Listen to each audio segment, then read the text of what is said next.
Une enveloppe de 650 millions de dollars a été débloquée à l'intention du Sénégal pour lui permettre de relever son économie. Ces fonds octroyés par le Fonds monétaire international interviennent dans un cadre où l'économie sénégalaise, qui s'est montrée plus résiliente que celle des autres pays de l'Afrique de l'Ouest, se retrouve menacée par les effets de la Covid-19.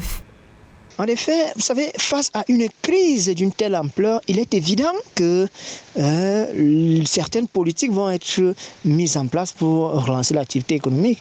On se souvient quand même que les mesures restrictives prises par plusieurs pays en Afrique et de par le monde ont laminé les économies, par exemple au niveau du secteur de la restauration, de l'hôtellerie, du transport et bien d'autres. Et donc, voyez-vous, pour retrouver la situation ex-ante, il est quand même important non seulement de faire un recours à certains emprunts, mais de mettre en place des mécanismes de réadaptation de l'économie à la norme, parce que voyez-vous, il y a des indicateurs macroéconomiques qui ont comme ça été victimes de régression.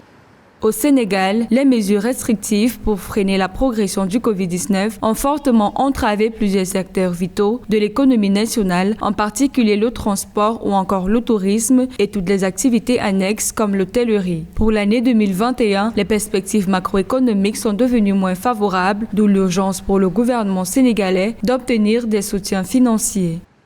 Ce que ces économies ne doivent surtout pas faire, c'est le confinement.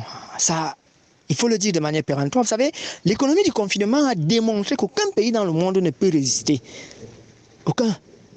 Parce que en l'état actuel des choses, on se retrouverait dans une situation où il n'y a pas de production. S'il n'y a pas de production, il n'y a pas de demande. Et vous savez, c'est l'offre qui crée sa demande. Alors l'économie du confinement entraîne justement la baisse des activités, qui plus est, l'arrêt des activités. En fin 2020, le Sénégal a pu maintenir une croissance positive avec un taux de 1,5% contre 4,4% en 2019. Cependant, pour 2021, le FMI s'attend désormais à une croissance de 3,7% contre une prévision initiale de 5,2%. L'accord de financement signé avec le Fonds monétaire international devrait s'étaler sur 1 an et demi.